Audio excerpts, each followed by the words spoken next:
अभी हमारे साथ मौजूद है अमोर पंचायत के पूर्व मुखिया और मेहरमा प्रखंड के मुखिया संघ के अध्यक्ष रह चुके हैं और शंकर राम जी। राजनीति में इनकी काफ़ी सक्रियता रहती है और पूर्व मुखिया तो है लेकिन पंचायत में वर्तमान मुखिया से इनकी भागीदारी कम नहीं है और लोकसभा चुनाव को लेकर अभी ये काफ़ी सक्रिय है और क्षेत्र में घूम रहे हैं, हालचाल देख रहे हैं। इनसे आइए बात करते हैं कि लोकसभा चुनाव को लेकर के जनता का, पब्लिक का कितना प्यार मिल रहा है और 1 तारीख को जो वोटिंग होना है तो उसको लेकर के क्षेत्र में क्या हालचाल है, क्या हाव भाव है। तो सबसे पहले बताइए क्षेत्र में। देखिए, तो सबसे पहले तो मैं आपके चैनल को बहुत बहुत धन्यवाद देता हूं। आप लोगों का आभार प्रकट करता हूं कि आप हमसे समय निकाल करके इंटरव्यू लिया। इसके लिए आप लोग बहुत बहुत धन्यवाद के पात्र हैं। एक्चुअली 2024 का जो संसदीय चुनाव हो रहा है, लोकसभा चुनाव हो रहा है, ये प्रत्याशी चुनाव नहीं लड़ रहे हैं, आम जनता चुनाव लड़ रही है। और मैं जो देख रहा हूँ ये जन सैलाब उमड़ रहा है। जिस तरह से गुणात्मक वोटरों की वृद्धि हो रही है, जहाँ पर हम लोग आशा भी नहीं करते थे, वह जो है सो एकदम पूरा जोर शोर से जनता ही लगी हुई। चूँकि 15 साल से यहाँ की जनता त्रस्त थी। जिसे आप विकास पुरुष कहते हैं उसे मैं विनाश पुरुष कहता हूँ।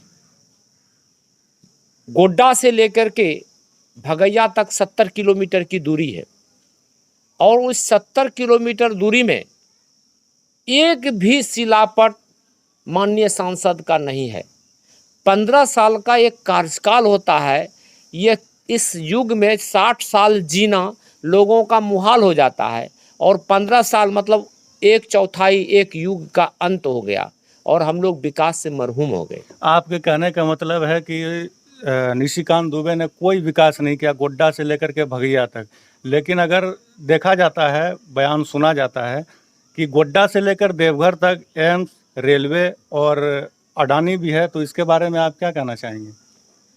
अडानी वह तो व्यक्तिगत लाभ के लिए है। ऊपर से गोड्डा की जनता 1 डिग्री सेल्सियस तापमान ज़्यादा झेल रही है और बिजली सारा का सारा बांग्लादेश को निर्यात किया जाता है। उससे जो जेब भरता है वह नेता मंत्री का भरता है, अडानी का भरता है। ऊपर से यहाँ का पानी, किसानों का ज़मीन और ऊपर से हम प्रदूषण झेलते हैं और लाभ जो है सो वो कमाते हैं, है ना। लाभ तो वो कमाते हैं। गोड्डा का रेल लाइन को 2007 में ही आना था। रेलखंड 2007 में ही बना है। केंद्र में यूपीए की सरकार थी और राज्य में बीजेपी की सरकार थी, है ना। तो इसमें जो है राज्यांश जो होता है उसका जो शेयर देना था वो उसने देने से मना किया, इसलिए 2 साल लेट हुआ। जब राज्य में एनडीए की सरकार बनी और केंद्र में राज्य में यूपीए की सरकार बनी और केंद्र में यूपीए की सरकार बनी, तब दोनों के सामंजस्य से फंड रिलीज हुआ और महज संजोग से जो है सो हमारे सांसद बने निशिकांत जी, उनको सेहरा गया, है ना। और उस सेहरा का लाभ मिला ये कि अडानी को ऑस्ट्रेलिया का कोयला यहाँ पर अडानी को मुहैया कराना है, तो वह लाभ तो अडानी के लिए हुआ है। रेल लाइन ठीक है, हम उसको मानते हैं, स्वीकारते हैं, लेकिन सांसद जी सीधा आप बताइए कि हम सफ़र ट्रेन सारा का सारा एसी बोगी है। सरकार का योजना कल्याणकारी होता है, गरीबों के लिए होता है, तो वह एसी ट्रेन से क्या सभी लोग उसका लाभ उठा पाएंगे? एम्स का बात आप करते हैं, आप बताइए कि देवीपुर में एम्स है। हमारे लिए पटना का एम्स और देवीपुर का एम्स ज़्यादा टेढ़ा देवीपुर का एम्स है, ज़्यादा सीधा पटना का एम्स है। अगर वह एम्स गोड्डा में होता तो ज़्यादा लाभ मिलता, है ना। आप एयरपोर्ट का बात लीजिए, वो गरीबों का गेलों के एम्स लिए का कहने का मतलब है गोड्डा के बीचों बीच होता तो यहाँ के ज्यादा लाभ वासियों को होता, ज्यादा लाभ होता। और जैसे आप एयरपोर्ट का बात लेते हैं, वह भी योजना गरीब के लिए नहीं है, वह भी योजना गरीब के लिए नहीं है। ठीक है, एयरपोर्ट का सुविधा होना ठीक है, लेकिन वह तो देवघर तो डेवलप एरिया था, वहाँ तो मेन लाइन है, वहाँ लोगों को आने जाने में कहीं दिक्कत नहीं है। अगर वह एयरपोर्ट गोड्डा में बनता तो गोड्डा जिला का विकास होता। आपने जितना भी काम किया है व्यक्तिगत स्वार्थ में किया है, न कि जनता के भलाई के लिए। जनता का भलाई तब होता जब आप जनता के बीच में आते। ये अहंकार जो बोलता है कि जो है सो मैंने हम चुनाव प्रचार में नहीं जाएंगे और चुनाव जीत जाएंगे 9 लाख पार, तो आप बता सकते हैं कि ये अहंकार बोल रहा है कि नहीं। हमारे यहाँ पर एक मुख्यमंत्री हुआ करते थे भागवत झा आजाद, उन्होंने भी कहा था कि 1 लाख वोट इस जूते में और 1 लाख वोट इस जूते में, और जमानत जब्त कर दिया था चुन यादव, है ना। तो ये अहंकार बोल रहा है, और ऐसे अहंकारी के खिलाफ में जनता बगावत कर दी है। कांग्रेस प्रत्याशी बगावत नहीं किया है, जनता बगावत कर दिया है। और अभी आप विकास के नाम पर मांगते हैं, मोदी के नाम पर वोट मांगते हैं। बताइए ये क्या है? मोदी के नाम पर वोट मांगते हैं तो ठीक है, कुछ लोग तो मोदी भक्त है तो मोदी को भी मोदी के नाम पर वोट देंगे। मैं आपसे पूछना चाहता हूं कि आप अपनी लड़की का शादी, हम अपने लड़की का शादी अगर जाते हैं करने तो खोजते हैं अच्छा लड़का, कि उसके अच्छा बाप को खोजते हैं, अच्छा लड़का को खोजते हैं। अगर बाप इंजीनियर है और बेटा का दिमाग दिवालिया है तो हम उस लड़का से अपने लड़की की शादी नहीं करते हैं। तो हमको यहाँ पर निशिकांत जी से काम है, हमको न कि मोदी जी से काम है। निशिकांत जी हमारे यहाँ पर निकम्मा उतरे।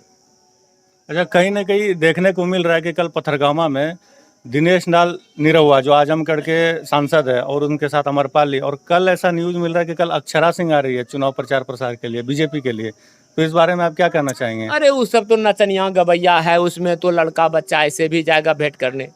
वो सब तो नचनिया गवैया है, ढोल बजाता है, गीत गाता है, तो लोग ऐसे भी उसको देखने चले जाते हैं। तो माहौल नहीं बदलेगा इससे? क्या बदलेगा? उससे माहौल, जनता मन बना चुकी है। मैं आपको ऐसे हवा में नहीं बोल रहा हूँ, जनता मन बना चुकी है। और इस बार जनता चुनाव लड़ रही है, न कि प्रत्याशी चुनाव लड़ रहा है। उससे कुछ नहीं होने वाला है। मोदी जी भी आएंगे, जितना झूठ आज तक परोसे हैं वह झूठ का खामियाजा उनको भुगतना पड़ेगा। और अब 400 पार बोल रहे हैं ना, 400 पार बोल रहे हैं ना, देखिएगा 400 पार होता है कि कपार पीटता है, वह 150 पार होने पर आफत हो जाएगा।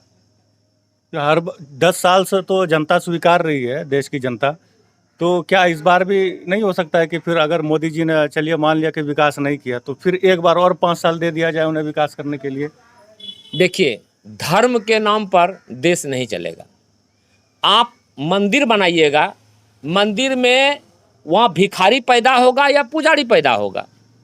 हमको विकास चाहिए, हमको स्कूल चाहिए, हमको कॉलेज चाहिए, हमको हॉस्पिटल चाहिए। अगर 1 साल सभी मंदिर मस्जिद और गिरजाघर को बंद कर दिया जाए तो क्या हो सकता है? इंसान का कुछ नहीं। लेकिन 5 दिन अगर हॉस्पिटल को बंद कर दिया जाए तो आदमी पड़पड़ा के मर जाएगा ना। बिल्कुल बिल्कुल, कोरोना काल में हमने देखा। इसलिए हमको धर्म जरूरी नहीं है, वो आस्था का चीज़ है। जिसको होता है वो पूजा करते हैं, आस्था दिखाते हैं। लेकिन हमको सबसे पहले मस्जिद मंदिर नहीं चाहिए, हमको यहाँ पर जो है सो विकास चाहिए। और आज भाजपा की सरकार अटल बिहारी वाजपेयी के समय भी थी, उस समय इस हवा में जहर नहीं घुला था, और आज इन लोगों ने हवा में जहर घोल दिया है। और सिर्फ झूठ बोलना है, झूठ परोसना है, लोगों को भरमाना है। जिस प्रकार से कहा जाता है कि हमने देश से गरीबी को ख़त्म कर डाला, ठीक है, और फिर उसके बावजूद अगर यह देखा जाता है कि 80 करोड़ परिवार को चावल दिया जाता है 5 किलो, ठीक है, तो ये लोग गरीब ही है। फिर एक तरफ से ये जुमला आता है कि हमने देश से गरीबी ख़त्म कर दिया। फिर कांग्रेस के मैनिफेस्टो में ये भी है कि 5 किलो के बजाय हम 10 किलो देंगे।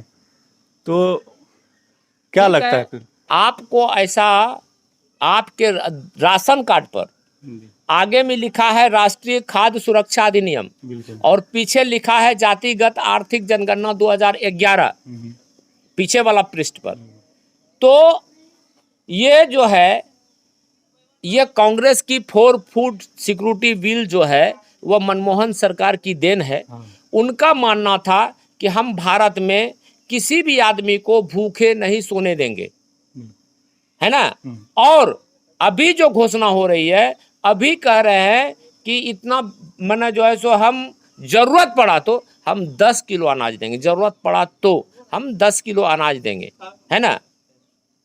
अच्छा, ये एक चीज़ और है, 15 लाख का जो वादा हुआ था अभी तक तो जुमला ही साबित हुआ है। फिर कांग्रेस सरकार का भी एक वादा है कि 8,500 रुपया घर में एक महिलाओं को दिया जाएगा। कहीं ना कहीं ये भी जुमला साबित होके तो नहीं रह जाएगा। देखिए, सबसे पहली बात तो ये है कि आप कांग्रेस पर उंगली उठाने से पहले उस भारत को देखिए। जब ये आज़ाद हुआ था यहाँ पर सुई नहीं बनती थी और हवाई जहाज तक बना, परमाणु बम भी बना, है ना। IIT, IIM, हाँ, जो भी है, मतलब हवाई जहाज से लेके परमाणु बम तक बना, है ना। मेरा मानना है कि जितना भी गरीबों के कल्याणकारी का योजना है वह कांग्रेस का दिया हुआ है। और कांग्रेस जुमलाबाजी नहीं करता है, जिस जिस राज्य में जहाँ जहाँ घोषणा किया है उसने लागू किया है। और आप कांग्रेस का मानना है, कांग्रेस का जोड़ घटाव है कि आपने जो है सो अगर 16 लाख करोड़ रुपया उद्योगपति को माफ कर सकते हैं, चोर को भगाने में मदद कर सकते हैं, है ना, तो हम उस पैसे को गरीब तक पहुंचाएंगे। उस पैसे को उधर माफ नहीं करेंगे, हम इधर माफ करेंगे। हमारा अमीर दोस्त नहीं होगा, गरीब दोस्त होगा। बिल्कुल। चलिए, अंत में आपसे ये सवाल पूछते हैं, तो आप तो क्षेत्र भ्रमण कर रहे हैं, क्षेत्र में घूम रहे हैं, तो क्या लग रहा है इस बार क्या आंकड़ा रहेगा हार जीत का? हार जीत का कम से कम 3 लाख के अंतर से प्रदीप यादव चुनाव जीतेंगे। और अगर यकीन नहीं हो तो हमको लगता है कि 12-1 बजे 4 जून को 12-1-2 बजे तक में इसका रुझान आ जाएगा, समझे ना। और जुमलाबाजी हम तो देख रहे हैं, हवा हवाई। आज भाजपा वालों के पास सही मायने में कार्यकर्ता नहीं है और बाहरी लोग आके कर रहे हैं। बाहरी लोग क्या जानेंगे हमारे क्षेत्र के दर्द को, बाहरी क्या जानेंगे, आए और गए। उनका जो मूल कैडर है, किसी का अपने कैडर का भी कभी तवज्जो नहीं दिए, कभी वैल्यू नहीं दिए, है ना। इसको भी लोग समझ रहा है भली भांति। इसका उनका कार्यकर्ता भी समझ रहा है कि हमको 15 साल में क्या मिला है। हम तो मान के चलिए कि हम अलग हैं, लेकिन उनका कार्यकर्ता भी आज अलग है। और या नहीं तो फेसबुक और व्हाट्सएप या जहाँ भी हो, कमेंट से आप पता कर सकते हैं सर्वे में कि क्या हो रहा है। चलिए, आप तो क्षेत्र भ्रमण कर रहे हैं और यादव समाज के ऊपर हमेशा से उंगली उठती रही है कि हमेशा से बीजेपी के लिए ही वोट करते हैं या उनके तरफ ही जाते हैं। और प्रदीप यादव जी यादव समाज से आते हैं। क्या आप जैसे घूम रहे हैं जिस प्रकार से, क्या लगता है कि यादव समाज इस बार पलटी मारेगी? यादव समाज नहीं, यादव समाज ही नहीं बल्कि सब समाज पलटी मार चुका है। खास तौर पर यादव समाज के ऊपर यादव समाज 100% नहीं, लेकिन कुछ लोग इक्के दुक्के हैं जिनको शादी करना है विक्षिप्त लड़का से, उसका बाप इंजीनियर देख रहे हैं, मोदी जी को देख रहे हैं। वैसे लोगों को का अपवाद है, चाहे जादव में हो या कुर्मी में हो, मुसलमान में हो, किसी भी बिरादरी में हो, उनका कोई अपवाद का कोई गिनती नहीं होता है। एक सवाल और अंत में आपसे, मोदी जी का शायद दूसरे चरण का चुनाव चल रहा था, स्टेज पर से उन्होंने कहा था कि अगर एनडीए की सरकार आएगी तो हिंदू महिलाओं के मंगलसूत्र छीनकर मुसलमानों में बांट दिया जाएगा। और आप मुस्लिम बहुल क्षेत्र में रहते हैं, क्या आपको ऐसी कभी इस प्रकार से कभी कुछ सुनने या देखने को मिला? जी नहीं, मुसलमान के बीच में मैं रहता हूँ और इस्लाम धर्म के बारे में बहुत कुछ मैं जानता हूँ और डिबेट भी करता हूँ। इस्लाम धर्म मोहब्बत का धर्म है, मोहब्बत का पैगाम है। मैं अपने धर्म के साथ साथ इस्लाम धर्म का बहुत खूबसूरती से, बहुत अच्छा से कद्र करता हूँ। बिल्कुल। सनातन को अगर किसी भाषा में इस्लाम कहा जाए तो गलत नहीं होगा। ये थे हमारे साथ शंकर राम जी और हमसे बात कर रहे थे, क्षेत्र के बारे में जानकारी दे रहे थे। और बड़ी अच्छी जानकारी, ये क्षेत्र भ्रमण करते हैं, हमेशा घूमते रहते हैं। बहुत अच्छा विश्लेषण दिया इन्होंने। मेरा नाम है जुनेद अहमद, आप देख रहे थे देसी तरकश।